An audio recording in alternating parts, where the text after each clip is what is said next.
الحمد لله الذي لا يزل ولا يزال حيا قيوما قادرا سميعا بصيرا.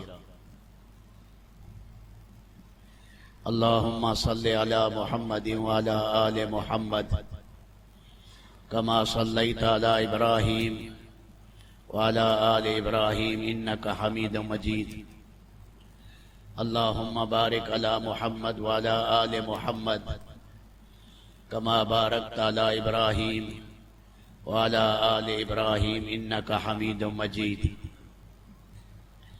أما بعد، فأعوذ بالله من الشيطان الرجيم. بسم الله الرحمن الرحيم. ولله على الناس حج البيت من استطاع إليه سبيلا. قال رسول الله صلى الله عليه وسلم: من حج فلم يرفث ولم يفسق رجع كيوم ولدته أمه، او كما قال صلی اللہ علیہ وسلم.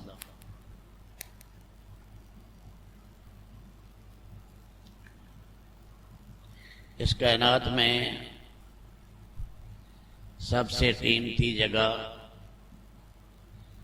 بیت اللہ ہے.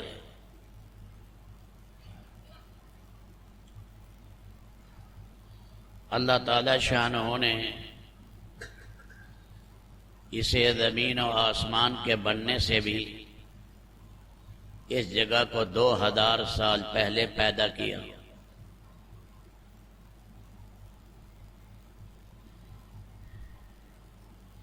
انسان چاہتا ہے اللہ کی عبادت کرے، اللہ کا دیدار کرے.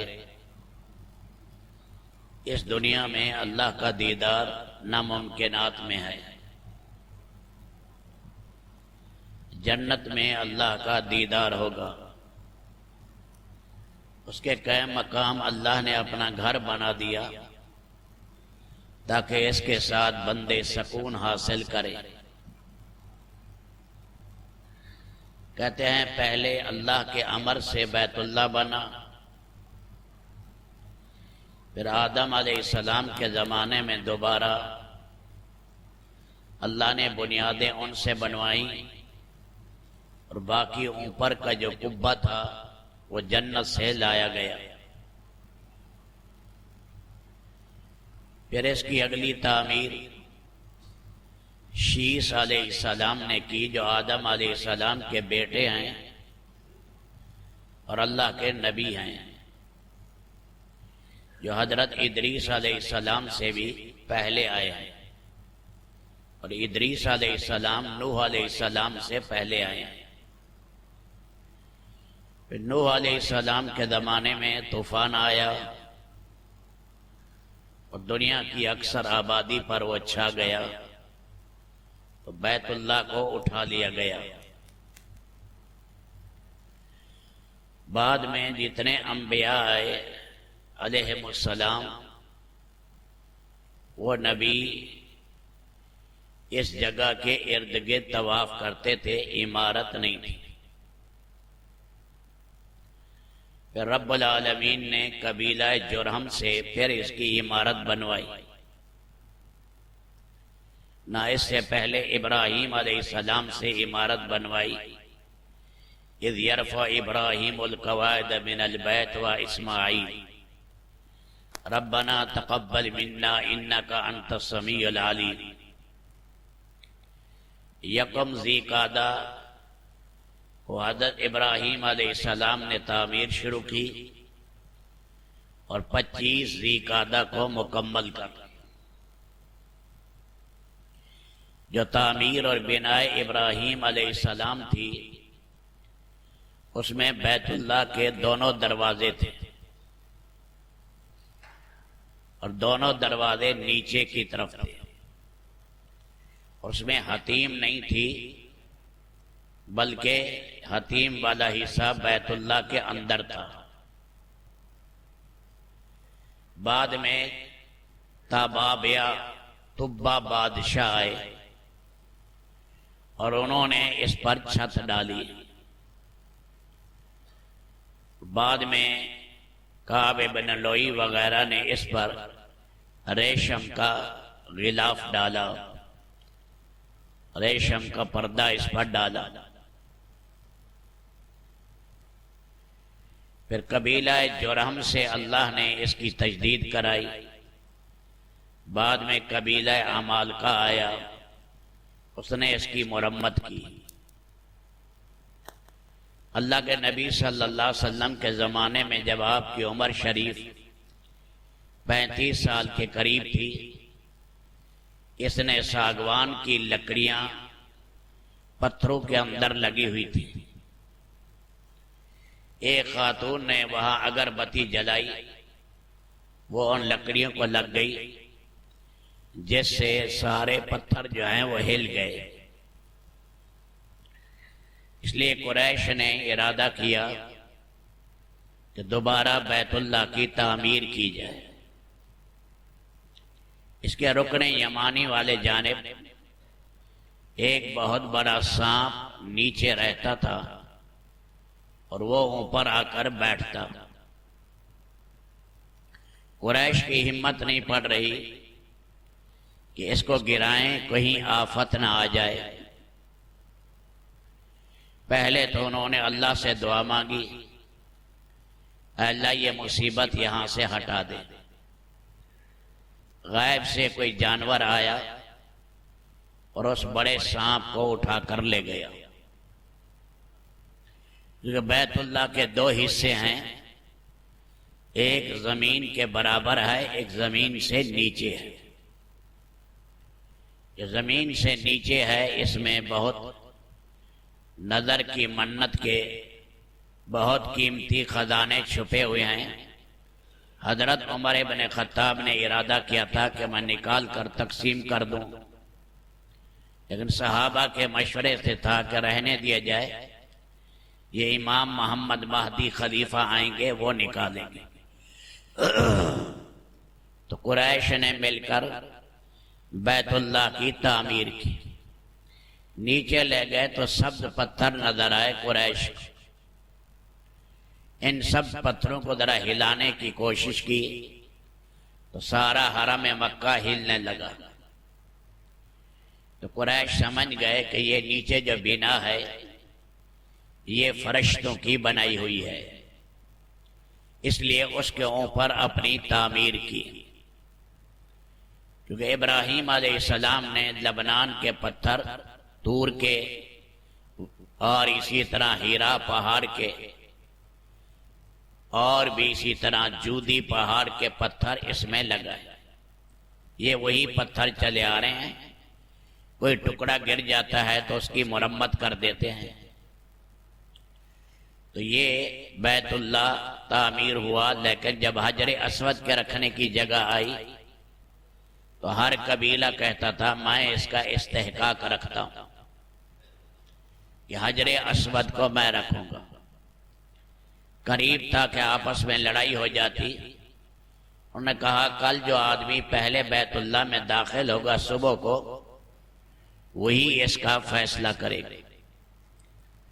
اللہ کے پاک نبی صلی اللہ علیہ وسلم کی عمر 35 سال تھی، آپ اندر داخل ہوئے اور آپ نے چادر بڑی منگوائی اور اس کے اندر حجر اسود رکھایا۔ سارے قبیلے کے سردار آ گئے، 20-25 قبائل، ان سب نے چادر کے کنارے پکڑ لی۔ پھر آپ نے فرمایا تم مجھے اپنا وکیل بنا دو سارے، میں اپنے ہاتھوں سے اس حجر اسود کو اس کی جگہ پر رکھ دوں۔ ان سارے قبائل نے آپ کو وکیل بنا دیا، تو آپ نے اٹھا کر حجر اسود کو اس کے محل پر رکھا، جس سے یہ تنازع جو ہے وہ ختم ہوا۔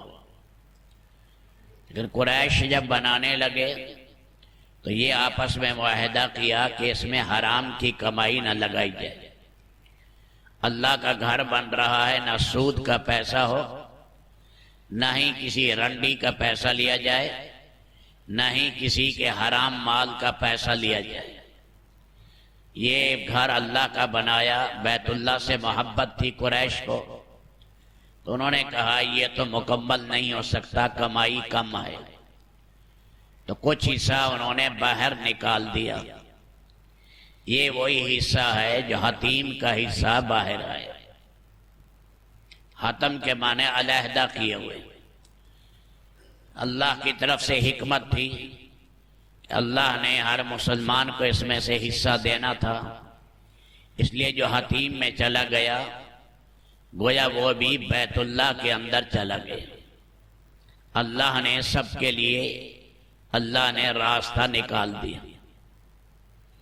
قریش نے اس کے دروازے ایک بند کر دیا، ایک اونچا کر دیا، سیڑھی لگا دی، اور تاکہ کوئی آدمی آئے تو اس کو اوپر سے چڑھے یا ہم سے اجازت لے لیے بغیر نہ چڑھ سکے۔ بعد میں عبداللہ ابن زبیر کی 6 مہینے حکومت وہاں رہی۔ اس زمانے میں لڑائی ہوئی، اس لڑائی میں ایک نقصان ہوا کہ بیت اللہ کے پردے جل گئے، اور وہ جو ددمبا تھا جو حضرت اسماعیل علیہ السلام کا فدیہ تھا، اس کے جو سینگ تھے وہ سینگ بھی جل گئے۔ اس لیے عبداللہ ابن زبیر نے پھر اسے رسول پاک کی خواہش کے مطابق بنایا۔ پھر بعد میں عبد الملک کا زمانہ آیا، حجاج بن یوسف یہاں کا گورنر تھا، پھر اس نے پھر پہلی صورت کے اندر اس کو تبدیل کر دیا۔ حضرت عائشہ نے عبد الملک سے کہا بھی صحیح کہ وہ تو نبی پاک کی خواہش تھی، وہ کہنے لگا مجھے پہلے پتہ ہوتا تو میں اسی حال میں رہنے دیتا۔ بعد میں خلیفہ مامون اور رشید آئے، ہارون اور رشید آئے، تو انہوں نے ارادہ کیا کہ میں رسول پاک کی منشا کے مطابق تعمیر کروں۔ امام مالک سے فتویٰ لینا چاہا۔ امام مالک نے فرمایا اب یہی تعمیر قیامت تک رہنے دو اور اس کے اندر رد و بدل نہ کی جائے، اسے بادشاہوں کا کھلونا نہ بنا۔ تو یہ تجلیات الہی کا اللہ نے مرکز بنایا۔ جو صاف دل کے لوگ ہوتے ہیں، نورانیت والے، اور جنہوں نے جوانی ہی سے شروع ہی سے اپنی زندگی اعلیٰ درجے کے تقوی پر رکھی، اللہ انہیں دل کی بڑی روشنی دیتے ہیں۔ اس روشنی سے وہ ایسی چیزیں دیکھتے ہیں جو ہمیں معلوم نہیں ہوتی، اس کو کشف کہتے ہیں، یعنی اس دیوار کے پیچھے کیا ہے ہمیں نہیں پتا، دیوار ہٹا دی جائے وہ چیز سامنے نظر آئے۔ حضرت شاہ ولی اللہ رحمت اللہ علیہ آئے، فرمایا میں نے بیت اللہ کی دیواریں اپنی انہی حسی آنکھوں سے نور کی دیکھی، نور مجھے پورا نظر آیا بیت اللہ کا۔ مرزا مدر جانے جانا یہ بھی شاہ ولی اللہ کے معاصر ہیں، اورنگزیب عالمگیر کے خالزاد بھائی ہیں، بڑے اولیاء میں سے گزرے ہیں، اور یہ جو ہے بعد دفعہ طواف کرتے ہو ہٹ جاتے تھے، اوپر تجلی کا پڑھنے کا خطرہ تھا کہ اسی تجلی میں میں ختم نہ ہو جاؤں، مر نہ جاؤں۔ دل کی روشنیاں تھیں اس لیے نظر آتی۔ تو یہ اللہ نے مرکز بنایا رب العالمین نے، اور اس کا کنیکشن اللہ نے اوپر 7ویں آسمان میں جو بیت المعمور ہے اس بیت المعمور سے رکھا۔ وہ جب سے بنا ہے ہر وقت فرشتے وہاں طواف کر رہے ہیں، 70,000 جن کی قیامت تک پھر باری نہیں آئے گی۔ اس بیت المعمور کا کنیکشن ہے اللہ کے عرش سے۔ کائنات میں تجلیات سب سے زیادہ عرش الہی پر پڑ رہی ہیں۔ اللہ کا عرش کائنات کی حسین ترین چیز ہے، اس کا نور جو ہے وہ بیت المعمور پر پڑ رہا ہے۔ بیت المعمور کا نور جو ہے وہ بیت اللہ پر پڑ رہا ہے۔ اس لیے اللہ نے بیت اللہ کو قرآن میں کہا قیاما للناس، انسانوں کے قیام کا ذریعہ ہے۔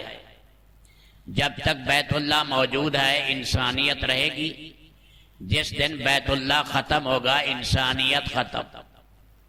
اللہ کے پاک نبی صلی اللہ علیہ وسلم نے فرمایا کہ میں مجھے دکھایا گیا وہ آدمی جس کی پنڈلیاں ٹیڑھی تھی، حبشہ کا آدمی ہے، مقام بیدا میں آئے گا، اس کی کوئی فوج زمین میں دھس جائے گی اور بیت اللہ پر وہ کدال مارے گا، جس کے ساتھ بیت اللہ کو وہ گرائے گا۔ اللہ تعالیٰ قرآن کریم کے جو نقوش ہیں یہ سارے کے سارے اللہ اٹھا لیں گے۔ دریائے فرات اور دریائے نیل، سیہون اور جیہون، چاروں دریاؤں کا پانی بھی اٹھا لیا جائے گا، اور حجر اسود کو بھی اٹھا لیا جائے گا، مقام ابراہیم کو بھی اٹھا لیا جائے گا۔ تو یہ اللہ نے اس کا کنیکشن بنایا ہے، جوڑ ہے، جہاں بھی دنیا میں عبادت کے مرکز ہیں ان کے ساتھ اس کا تعلق ہے بیت اللہ کا۔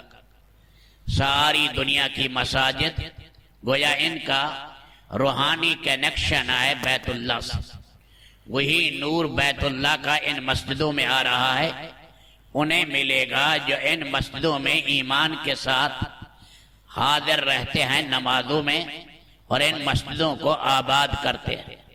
اللہ وہ نور انہیں عطا کریں گے، یہ جتنی مساجد ہیں ان کے اندر جو آئے گا اہتمام کرے گا آنے کا۔ تو رب العالمین نے حکم دیا کہ اس بیت اللہ کا قصد کر کے آؤ، اس لیے اللہ نے حج کو فرض کیا۔ وَلِلَّهِ عَلَى النَّاسِ حِجُّ الْبَيْتِ مَنِ اسْتَطَاعَ إِلَيْهِ سَبِيلًا، اس لیے اللہ پاک نے حکم دیا جب ابراہیم علیہ السلام نے بنا لیا اذن فی الناس بالحج یاتوک رجالا وعلی کل ضامر یاتین من کل فج عمیق، اے ابراہیم کھڑے ہو اور جبل ابی قبیس پر یا مقام ابراہیم پر آواز لگاؤ، اے لوگو یہ اللہ کا گھر ہے اور حج کے لیے آؤ۔ مشرق کی طرف بھی آواز، مغرب اور شمال اور جنوب کی طرف۔ سیدنا ابراہیم علیہ السلام کے زمانے میں جتنے دنیا میں شہر تھے، بستیاں تھیں، گھر تھے، آبادیاں تھیں، اللہ نے سب تک یہ آواز پہنچائی، حتیٰ کہ یہ بچے ماں کے رحم میں آ چکے تھے اور بچے کے اندر روح پڑ چکی تھی، اللہ نے وہ آواز اس میں تک ان تک بھی پہنچائی۔ اور جو عالم ارواح میں جنت کے پاس اللہ نے رکھے ہوئے ہیں العالم ارواح روحیں، وہاں بھی اللہ نے ابراہیم کی آواز پہنچائی۔ جیسے آج مشرق میں ایک آدمی ٹی وی میں بات کرتا ہے، مغرب کا آدمی سنتا ہے، مشرق سے ٹیلی فون میں بات کرتا ہے، مغرب کا سنتا ہے۔ تو مادی انسان اور بنا ہوا انسان یہ کر سکتا ہے تو خالق کے لیے کیا مشکل ہے؟ یہ لاصل کی نظام نہیں تھا تو اللہ کے لیے کیا مشکل ہے کہ اللہ نے وہ آواز ساتوں آسمانوں سے اوپر بھی پہنچائی، شرق و غرب اور مشرق و مغرب میں پہنچائی۔ اس لیے حدیث شریف میں آیا جس نے جتنی مرتبہ لبیک کہا اتنے حج کرے گا، حتیٰ کہ یہاں تک ہے کہ کسی نے بہت زیادہ مقدار میں کہے اللہ اتنے حج کرائے گا۔ اس نے 40 مرتبہ 50 مرتبہ حج کیا۔ سفیان ابن عیینہ کہتے ہیں پہلا حج میں نے 11 سال کی عمر میں کیا، میں نے دعا مانگی جب تک میری زندگی رہے میرا حج رہ نہ جائے۔ بڑے محدث ہیں سفیان ابن عیینہ، 91 سال عمر ہو گئی۔ میں عرفات میں گیا، میں تھک چکا تھا، بوڑھا بہت تھا، میں نے کہا اے اللہ اب تو مجھے بلا لے۔ 80 کے قریب انہوں نے حج کیے سفیان ابن عیینہ، بعد انہیں 60 کیے، بعد انہیں 56 کیے، بعد انہیں 50 کیے۔ تو باہر کیف جتنی مرتبہ لبیک کہا اتنے وہ حج کریں گے۔ اور یہ حاجی جب جاتا ہے یا عمرے والا جاتا ہے، عمرہ چھوٹا حج کہلاتا ہے۔ بڑے حج کو قرآن نے حج اکبر کہا ہے اور چھوٹے حج کو عمرہ کہتے ہیں اور چھوٹا حج بھی کہتے ہیں۔ عمرہ سنت مؤکدہ ہے اور حج جو ہے صاحب نصاب پر جو مالدار ہے جو وہاں جا سکتا ہے بیت اللہ اور واپس آ سکتا ہے، جس کی اتنی استطاعت ہے، اللہ نے فرض حج اس پر حج فرض کیا۔ یہ یہاں سے ہم احرام باندھتے ہیں، میقاتیں بنا دی گئی ہیں، 5 میقات ہیں، وہ ٹکڑے ہیں کہ جب ان سے گزرے حاجی تو احرام کے ساتھ گزرے، وہاں اعلان کر دیتے ہیں۔ ادھر طائف سے یہاں آئیں تو طائف کے قریب بنی ہوئی ہے جگہ، رابغ کے قریب جگہ بنی ہوئی ہے، عراق کے قریب ذات عرق جگہ بنی ہوئی ہے، ہندوستانی اور یمن والوں کے لیے یملم بنی ہوئی ہے۔ اوپر جہاد والے اعلان کرتے ہیں کہ اب ہم اس یلملم سے گزر رہے ہیں، جس نے نیت نہیں کی وہ نیت کر لے عمرے کی یا حج کی۔ یہ میقات ہوتی ہے، جو حج کرنے جا رہا ہے، تجارت کے لیے نہیں جا رہا، حرم مکہ جا رہا ہے، تو اسے چاہیے یہاں سے گزرے تو وہ نیت کرے حج کی یا عمرے کی۔ اللہ نے اس ٹکڑے کو یہ شرف رب العالمین نے عطا کیا۔ ویسے اپنے گھر سے بھی احرام باندھے تو کوئی حرج نہیں، یہی آپ اپنے گھر سے 2 چادریں باندھ لیں، آپ یہیں سے نیت کر لیں، احرام لمبا ہو جائے گا لیکن آپ محرم بن جائیں گے، احرام یہاں سے بھی جائز، لیکن پابندیاں شروع ہو جائیں گی۔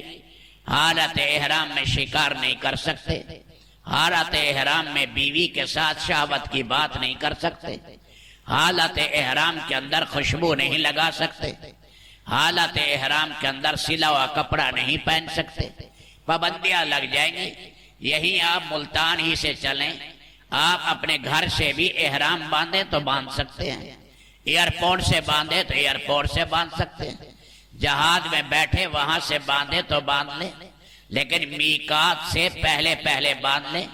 میقات سے جب گزرے ہوئیں اس وقت میں حالت احرام ہونی چاہیے، محرم ہونا چاہیے۔ تلبیہ پڑھے، ابراہیم علیہ السلام نے جو صدا لگائی، آؤ لوگو حج کے لیے، یہ کہہ رہا لبیک اللہم لبیک لبیک لا شریک لک لبیک ان الحمد والنعمت لک والملک لا شریک لک۔ یہ تلبیہ ہے اس ابراہیم علیہ السلام کی ندا کا جواب ہے، اے اللہ میں حاضر ہوں اور میں میرے مولا خوشی نہ خوشی ہر صورت میں تیرے گھر میں پہنچوں گا۔ یہ تلبیہ جب کہتا ہے، یہ اتنا بڑا عظیم شعار ہے، احرام کے بعد کوئی بڑا ذکر نہیں ہے تلبیہ سے اوپر۔ جب وہاں ہم طواف شروع کرتے ہیں پھر تلبیہ روک دیتے ہیں، پہلے جہاد میں بھی تلبیہ پڑھے، وہاں بھی تلبیہ پڑھے۔ اکثر لوگ خاموش رہتے ہیں، جہاد میں بیٹھے ہوں گے تو نیند کرتے رہیں گے، کھانے کھائیں گے، تلبیہ کے لیے جان نکلتی ہے۔ تلبیہ پڑھنا چاہیے زور شور سے۔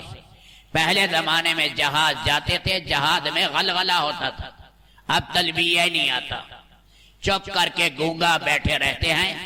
حالانکہ یہ سب سے بڑی عبادت ہے، عورت آہستہ آواز سے کہے اور مرد اونچی آواز سے کہے۔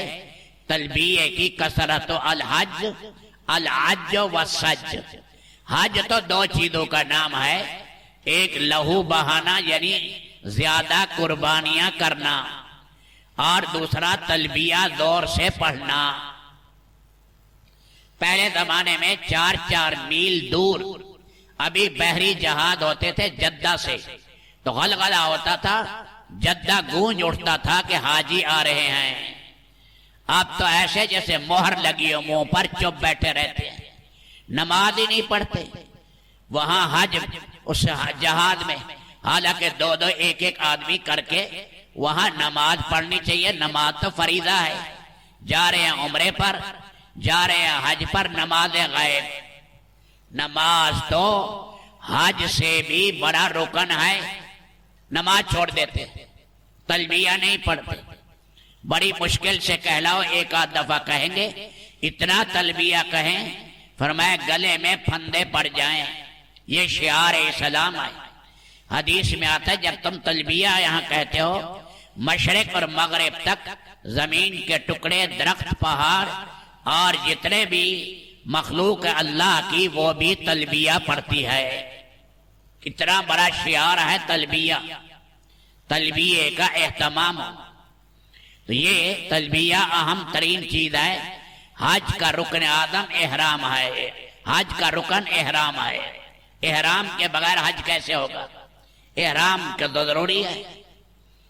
شروع میں جو طواف کرتے ہیں عمرے کا تو وہ تو سنت ہے، اور بعد طواف قدوم ہوتے ہیں، اور بعد طواف مستحب ہوتے ہیں۔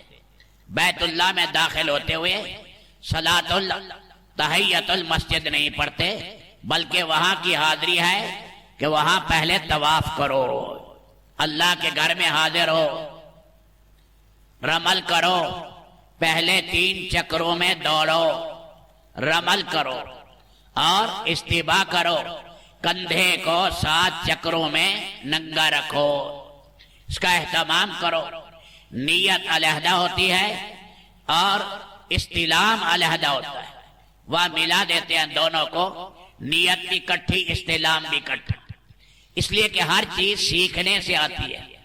ساری چیزیں سیکھتے ہیں، موٹر گاڑیاں چلا لیں گے، بجلی کے کام سیکھ لیں گے، سارے دنیا بھر کے کام آتے ہیں، اور لیکن جو ہے یہ حج کا طریقہ سیکھ کر نہیں جائیں گے۔ حج میں 6 لاکھ 7 لاکھ لگا رہے ہیں، لیکن حج سیکھ کر نہیں جا رہے۔ حج سیکھ کر جانا چاہیے، عظیم و شان شعائر اسلام ہے، اسلام کا تکمیلی رکن ہے۔ تکمیلی رکن حج معمولی چیز نہیں ہے۔ فرمایا حج پر تو مہریں لگتی ہیں، حجر اسود کے سامنے آئے گا، جس جذبے سے بوسہ دے گا، اپنا ہاتھ چومے گا، جس جذبے سے اس جذبے کی مہر لگ جائے گی۔ آٹا گوندنے کے بعد تنور پر لگائیں تو جیسے آپ کا آٹا ہوگا تنور روٹی ویسے دے گا۔ آٹے میں آدھی ریت ہے تو روٹی میں بھی آدھی ریت آئے گی، اور آج آٹے میں ریت کا نام نہیں ہے، تنور صافی روٹی آپ کو مہیا کرے گا۔ جس جذبے کے ساتھ آدمی بیت اللہ کا استلام کرے گا وہ پکی مہر لگ جائے گی دل پر۔ خدا نہ کرے، اللہ بچائے، اللہ نہ کرے، خدا نہ کرے، گناہ کا جذبہ ہے تو پھر حاجی موت تک گناہ کرتا رہے، سے بچے۔ اس لیے حج کا سیکھنا بڑا ضروری ہے، یہ احکامات سیکھے جائیں۔ بھئی طواف کیسے کرنا ہے، صفا مروہ کے درمیان کیسے جانا ہے۔ ہمارے ساتھ ایک دفعہ ساتھی گئے، 2 ساتھی تھے دیہات کے، سمجھاتے رہے، یہاں بھی سمجھاتے رہے، پھر جب چلے گئے وہاں بھی سمجھایا کہ یوں کرنا ہے۔ وہ 2 دن کہنے لگے ہم روزانہ حجر اسود کو بوسہ دے آتے ہیں۔ ہم حیران، میں روزانہ یہ حجر اسود کو کیسے بوسہ دیتے ہیں، وہاں تو بڑا رش ہے، یہ بوڑھے آدمی ہیں۔ تو ایک دن ان سے پوچھا کہاں حجر اسود، کہنے لگے وہ لمبا سا کھڑا ہے وہ نہیں، یعنی مقام ابراہیم کو حجر اسود سمجھا۔ اب عمرہ آسان ہوتا ہے، 7 چکر لگا کے 8ویں دفعہ استلام کرنا، پھر صفا مروہ، صفا سے مروہ، مروہ سے صفا، یہ ہے۔ اب جتنا سمجھایا وہ آ گیا، کہنے لگے میں نے 7 چکر لگائے، پھر آیا میں نائی کے پاس اور نائی سے بال موڑا دیے۔ بھائی صفا مروہ کیا کہ نہیں کیا؟ وہ اللہ کے بندے تجھے سمجھاتے نہیں رہے؟